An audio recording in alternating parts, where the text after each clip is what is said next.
Banjir bandang dan longsor yang menerjang bukan sekadar angka statistik. Pemerintah memang menyebut siklon Senyar sebagai pemicu, hujan ekstrem yang langka. Bencana ini adalah cermin dari kelalaian kita bersama. Kita tidak bisa lagi menutup mata. Apa yang terjadi di Sumatera adalah sebuah bencana yang turut diciptakan oleh tangan manusia. Ketika hutan yang seharusnya menjadi benteng pertahanan, justru dirusak tanpa ampun. Kita sedang membuka pintu bagi malapetaka. Hutan yang sehat berfungsi layaknya spons raksasa, menyerap air hujan dan melepaskannya secara perlahan. Namun, apa yang terjadi ketika spons itu dirobek dan digantikan oleh hamparan beton atau perkebunan monokultur?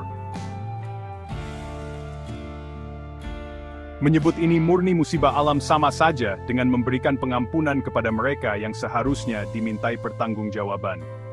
Ini adalah tragedi ekologis yang telah diperingatkan berkali-kali. Selama bertahun-tahun, suara-suara aktivis yang meneriakkan bahaya deforestasi kerap dianggap angin lalu, dianggap sebagai penghambat kemajuan ekonomi. Kini, kita melihat harga yang harus dibayar dari kemajuan semu itu. Rumah hanyut, sekolah hancur, mata pencaharian lenyap, dan masa depan ribuan anak menjadi suram. Krisis air bersih kini melanda, sumur-sumur warga tertutup lumpur pekat, meninggalkan mereka dalam kerentanan yang ekstrem. Oleh karena itu, narasi harus diubah. Ini bukan hanya tentang mengirim bantuan darurat dan membangun hunian sementara. Ini adalah tentang menuntut keadilan. Pemerintah tidak boleh lagi berlindung di balik argumen cuaca ekstrem. Pemerintah wajib menelusuri jejak-jejak kerusakan yang mengarah pada bencana ini. Siapa yang memberikan izin? Siapa yang melakukan penebangan liar? Perusahaan mana yang membabat hutan lindung demi memperluas lahan perkebunan sawit mereka? Pertanyaan-pertanyaan ini harus dijawab dengan investigasi yang transparan dan tuntas, karena tanpa pertanggungjawaban, siklus bencana yang sama hanya akan terus berulang di masa depan. Menurut catatan Walhi, antara tahun 2016 hingga 2025, seluas 1,4 juta hektar hutan di Aceh, Sumatera Utara, dan Sumatera Barat telah lenyap. Bayangkan, luasan itu setara dengan puluhan kali luas Jakarta. Hutan-hutan tersebut tidak hilang begitu saja, melainkan dibuka secara sistematis untuk pertambangan, perkebunan sawit, dan industri kayu. Perusahaan-perusahaan, baik besar maupun kecil, beroperasi dengan rakus, mengubah bentang alam yang kaya akan keanekaragaman hayati menjadi lanskap industri yang tandus dan rapuh. Perkebunan kelapa sawit, yang seringkali digembar-gemborkan sebagai pendorong ekonomi, menjadi salah satu aktor utama dalam drama ekologis ini. Hutan hujan tropis yang kompleks digantikan oleh barisan pohon sawit monokultur. Akar-akar pohon sawit yang dangkal tidak mampu menahan tanah dan menyerap air seefektif hutan alami. Akibatnya, saat hujan deras turun, tanah menjadi jenuh dengan cepat. Lereng-lereng bukit yang gundul menjadi tidak stabil, memicu longsor dahsyat yang kita saksikan. Ini bukan lagi soal dugaan. Ini adalah hubungan sebab akibat yang telah dibuktikan oleh ilmu pengetahuan. Tidak hanya hutan di dataran tinggi, lahan gambut yang luas di pesisir Sumatera juga menjadi korban. Untuk menanam sawit, jutaan hektar lahan gambut dikeringkan dengan membangun kanal-kanal masif. Proses pengeringan ini menyebabkan permukaan tanah gambut menurun drastis, membuatnya lebih rentan terhadap banjir. Ketika air pasang atau hujan lebat tiba, kawasan yang tanahnya sudah amblas ini dengan mudah tergenang. Apa yang terjadi di Sumatera adalah kombinasi mematikan dari perbukitan yang longsor dan dataran rendah yang tak lagi mampu menampung air. Semua ini adalah konsekuensi langsung dari tata kelola lingkungan yang buruk, yang didorong oleh kepentingan korporasi. Pengakuan dari pemerintah sendiri, meskipun terlambat, mengonfirmasi hal ini. Menteri Kehutanan Raja Juli Antoni secara terbuka menyatakan bahwa pengelolaan hutan yang buruk telah memperparah bencana. Ini ni Adbury Sinyam Bewarvar Perit on a Dive Squatties Series.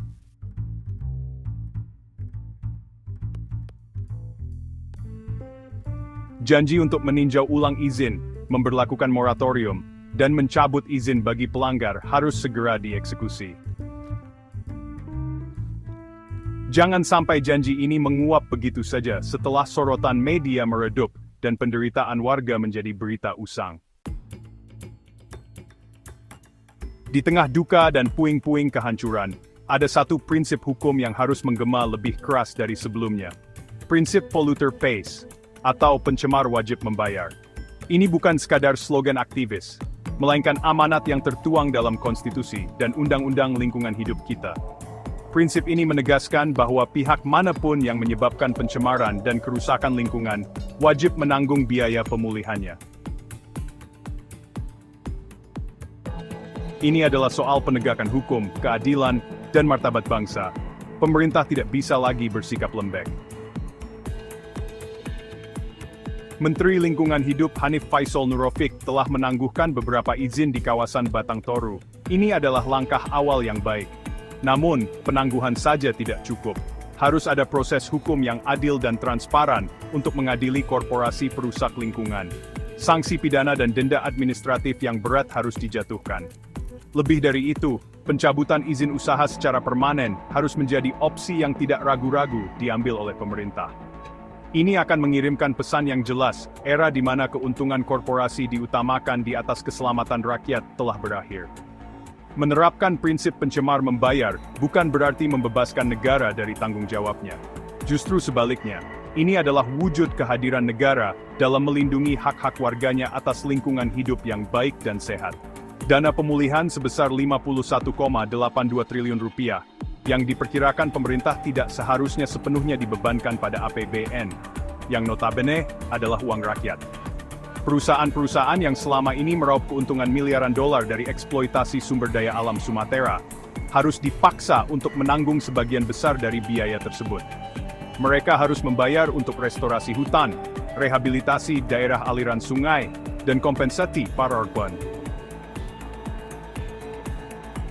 Ketika sebuah perusahaan membabat hutan, mereka tidak hanya mengambil kayu atau lahan, mereka juga mencuri fungsi ekologis hutan tersebut dari masyarakat. Oleh karena itu, mereka wajib mengembalikan apa yang telah mereka ambil. Pemerintah, sebagai regulator dan penegak hukum, memiliki kewajiban konstitusional untuk memaksa mereka melakukannya.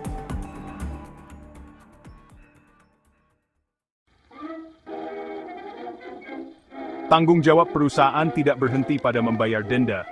Keadilan sejati menuntut adanya pemulihan total, baik bagi alam maupun bagi masyarakat yang terdampak. Ini bukan sekadar menanam pohon secara seremonial. Ini adalah tentang memulihkan ekosistem hutan yang kompleks, merehabilitasi daerah aliran sungai yang rusak, dan mengembalikan fungsi hidrologis kawasan hulu agar mampu menahan air hujan. Proses ini harus diawasi secara ketat oleh para ahli independen dan masyarakat sipil. Di sisi lain, keadilan bagi masyarakat korban adalah hal yang tidak bisa ditawar. Ganti rugi bukanlah bentuk belas kasihan, melainkan hak. Warga yang kehilangan rumah, lahan pertanian, anggota keluarga, dan mata pencaharian berhak mendapatkan kompensasi yang layak dari para pencemar. Pemerintah harus memfasilitasi mekanisme ganti rugi yang adil dan transparan. Membantu mereka membangun kembali kehidupan dari nol. Relokasi yang dijanjikan Presiden Prabowo Subianto memang penting, tetapi itu hanya solusi sementara jika akar masalahnya, yaitu kerusakan lingkungan, tidak ditangani secara serius. Inilah momen penentuan bagi pemerintah. Apakah pemerintah akan berdiri di sisi rakyat dan lingkungan, atau kembali tunduk pada tekanan kepentingan korporasi? Perlindungan terhadap keselamatan rakyat dan kelestarian alam harus ditempatkan sebagai prioritas tertinggi.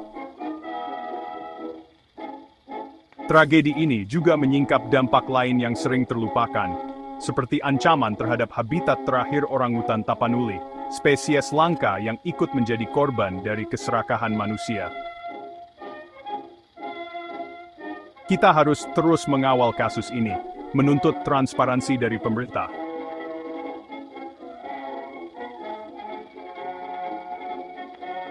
Mari kita jadikan bencana ini sebagai titik balik, sebuah momentum untuk merombak total cara kita mengelola sumber daya alam. Sudah cukup rakyat kecil yang selalu menjadi korban. Saatnya perusahaan bertanggung jawab. Saatnya negara menunjukkan keberpihakannya yang sejati kepada rakyat dan kepada Ibu Pertiwi.